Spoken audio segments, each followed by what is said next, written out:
Established in 1956, the Hong Kong Society for the Blind provides a wide variety of services to the visually impaired people in Hong Kong. Over the years, the service needs of the visually impaired change as society moves on. To meet with their changing needs, let me show you some of the achievements made in the past year. Supported by the Hong Kong Bank via the Hong Kong Community Chest, the Hong Kong Society for the Blind launched a 3-year pilot project, the Comprehensive Home and Community-Based Low Vision and Rehabilitation Service, in December 2013. The project aims to provide occupational therapy and optometric services to elderly persons aged 60 or above with low vision and have difficulty in coping with daily living at home and in the community. Professional optometrists and occupational therapists conduct low vision examination, home environment and daily living skill assessment in the home of the elderly client. The beneficiaries are given sponsorship for replacement or installation of part of the home facilities, visual aids and daily assistive devices in order to improve their daily living and home safety. This comprehensive rehabilitation project improves the quality of life of the elderly persons and assists them to live more independently.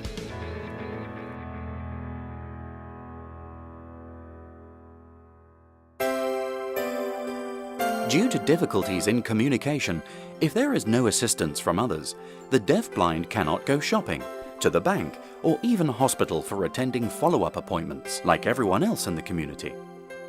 Communicator service is crucial for the deafblind to connect to the community. Funded by the SKE Medical Foundation, the Resources Centre for the Deafblind launched the 3-year pilot project on communicator service for the deafblind in Hong Kong from 2013. The press conference was held on 7th of September 2013.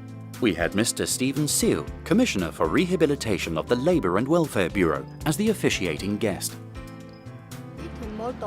Without a communicator, I don't know where my location is, as I can't see clearly. I'm afraid of falling down or being knocked down by others. I will buy the wrong stuff when I go shopping. I can't hear people when they call me. It is really inconvenient. How did you buy stuff or go to see a doctor in the past? In the past, without a communicator, I would ask my family members to accompany me, but they had to go to work and so might be unable to accompany me. I was afraid to go alone. Now there is a communicator to accompany you. What is the difference? The communicator can accompany me to participate in activities. They will explain to me in detail the surrounding environment and walk along with me so I feel safe. They help me integrate into society and make my life happier. Deaf-blind persons encounter various difficulties in daily life. For example, it is difficult for them to read the prices of a product, the ingredients and expiry dates of food, information about their medical follow-up, the environment around them when attending activities. They need communicators to help them in various aspects to integrate into the society.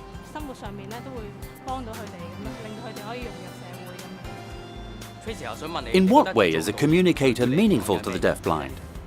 The communicators can improve the quality of life of the deafblind, as they can have more opportunities to join activities and lead a better life. Through delivery of the service, I made friends with a lot of deafblind persons. I found they became happier after joining various activities and get connected to the outside world. I think it is very meaningful to be a communicator. I hope that more people are willing to become communicators.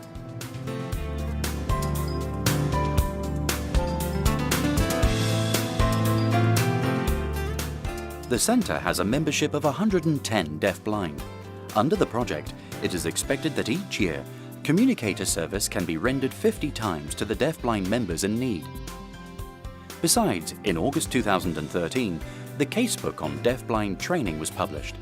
The book was written by professional deafblind rehabilitation instructors, special schools teachers of deafblind people. They share their valuable insights and experiences on the provision of rehabilitation training to 6 deafblind cases of different age and levels of visual and hearing impairment.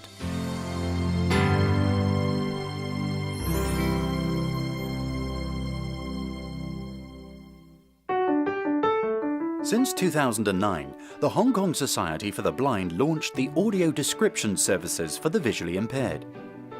Audio description was first added to the movie screenings held in society to help the visually impaired to revive their interest in watching movies. Later on, audio description soundtracks were made for 9 publicly released movie DVDs. Any person, including the visually impaired, can buy those DVDs in the market and enjoy watching movies with their family members. Now, audio description service has been extended to performing arts programs and outdoor visits too. So how does audio description help the visually impaired? I had to provide audio description for the visually impaired in movies and visit activities. I spent dozens of hours preparing each activity. For example, when I prepared the script for the outing to Qilin Nunnery, I made 4 field trips. I also gave audio description for the wetland park visit. The park is very big and there are a lot of attractions. So I need to put more effort into the script in order to describe the attractions more precisely. I even collected some rushes and lotus for the visually impaired to feel, so that the participants would be able to understand the shapes better. I am glad that the effort and time spent had been worthwhile. I am an inborn blind. I never had thought that I had a chance to watch movies. When my friends talked about popular movies or who had won the Best Actor award, I found it difficult to join the conversations. In recent years, the Hong Kong Society for the Blind organized audio description activities. Every time the volunteer gave good audio description, so that I was able to construct the image in my mind, just like watching the scenes. It was really great fun. During the visits, the audio describer described the environment around to let me know more about the surroundings. Now I have a lot more topics to talk about with my family and friends. Audio description really has made my life more colorful.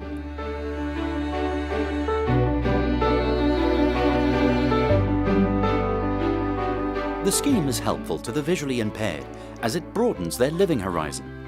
The scheme earned the Social Responsiveness Award of the Best Practice Award in Social Welfare 2013, held by the Hong Kong Council of Social Service. Talking about awards, last year, the Rehabilitation Centre earned the Golden Award in the Third Age Persons Consumer Culture Study Award 2012 to 2013, organised by the Consumer Council. The theme of the study report was The Invisible Consumer Life, which recorded the positive and negative experience of 2 of our visually impaired members of the centre in everyday shopping. Difficulties encountered were described in the report to improve public understanding of their special needs. The report gained high regard from the adjudicators. The study award scheme aims to discover the interesting and noteworthy aspects of local consumer behaviours, the general phenomenon and consumer culture, in order to arouse public awareness of the consumption context faced by the third age consumers and people with disabilities. The Barrier-Free Access Hong Kong Limited, which is a wholly owned subsidiary of HKSB, was awarded the Golden Award of the Web Accessibility Recognition Scheme 2014. The scheme was jointly organised by the Office of the Government Chief Information Officer and the Equal Opportunities Commission. The company website adopts the barrier-free design to facilitate general browsing of the visually impaired. The visually impaired may make use of screen reading software to learn about all the information on the web. The web page makes use of high contrast colors, and the additional function of font size adjustment helps to facilitate reading by the low vision people.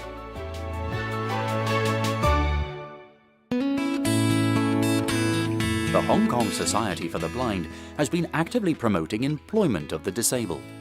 The SKE Health Massage and Treatment Centre was set up in 1992 to employ visually impaired masseurs who have completed training at the Hong Kong Society for the Blind or other recognised training organisations and have obtained professional qualifications to provide massage and beauty services to customers. The centre provides supporting facilities, training and guidance to allow employees with disabilities to try out their potential at work.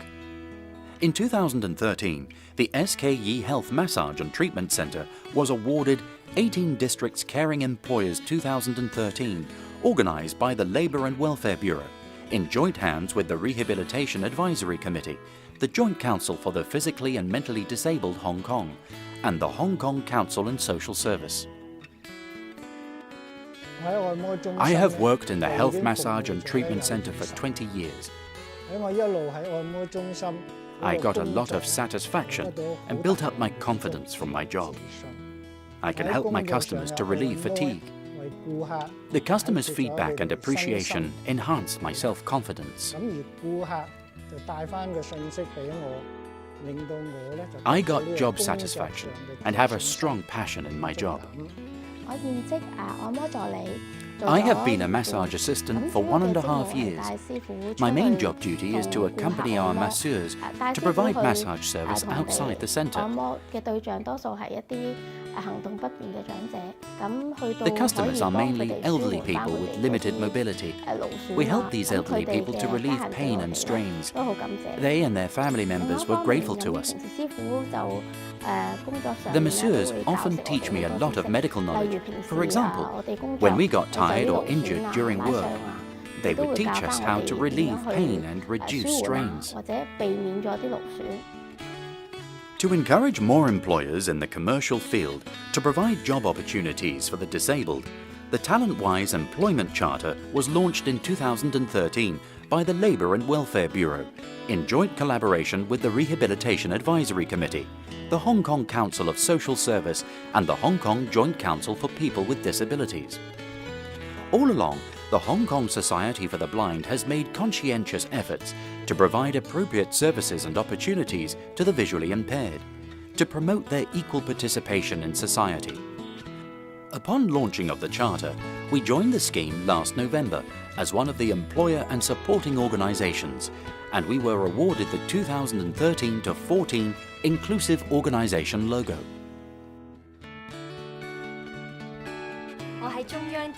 My duty in the centralised Braille Production Centre is to translate the texts of printed books into Braille. I felt that my work is very meaningful because Braille books are the main media for the visually impaired to build up knowledge. This allows the visually impaired students in Hong Kong to have equal opportunity to receive education and allows the visually impaired to enrich themselves through reading. I hope that more employers are able to provide us with more job opportunities so that the visually impaired can apply what they have learned and try out their potential.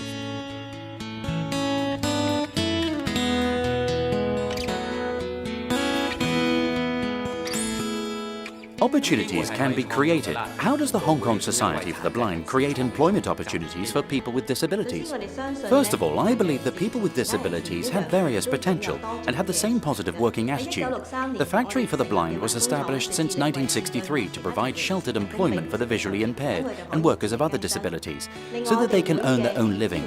Our Career Support and Development Centre mainly assists the visually impaired with open employment by providing them with different kinds of training and counselling services. What support services are available to the employers? For employers, we learned that they don't know much about the work performance of the visually impaired.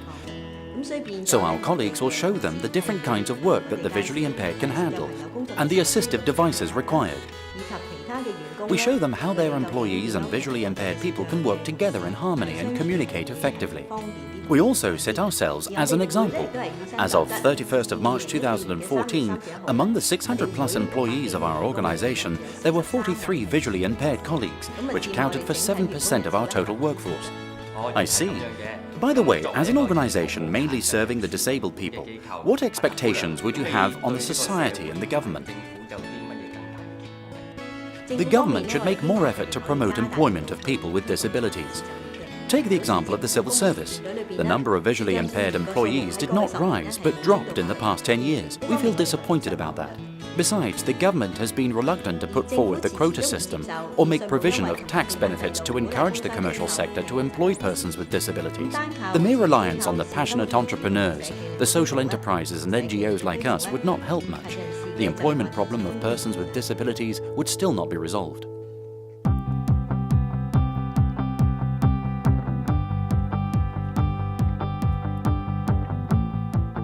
Funded by the Lions Clubs International, HKSB organised the National Focal Persons Training in Low Vision and a series of public education activities on blindness awareness in Hong Kong for 2 consecutive years since 2013.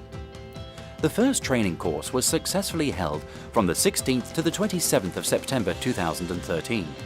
The 26 participants came from 20 developing countries and were ophthalmologists and optometrists. After the training, they returned to their home countries to help to start the low vision services there, so that millions of people would benefit in the next 5 to 10 years.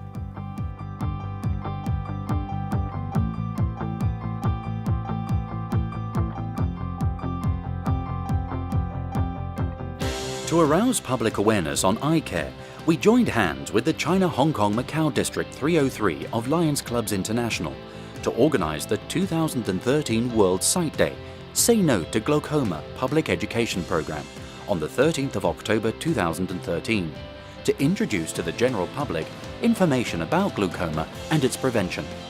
Apart from having Ms. Wang Haowan, Head of China and International Affairs and Donation Management of Hospital Authority, as the officiating guest, we also had Dr. Lai Samwai and Dr. Yun Suk Yin to give talks about glaucoma and its treatment.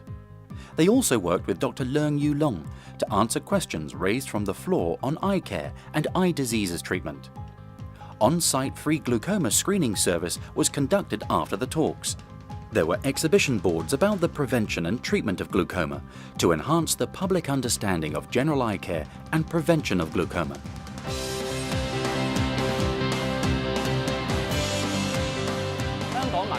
The fruitful achievements of the Hong Kong Society for the Blind during the year had been the result of the generous support and participation of various parties in the community. We will continue to uphold our beliefs, to strive for innovations and make big leaps, not only for the visually impaired in Hong Kong, but also to bring benefits to those in other regions.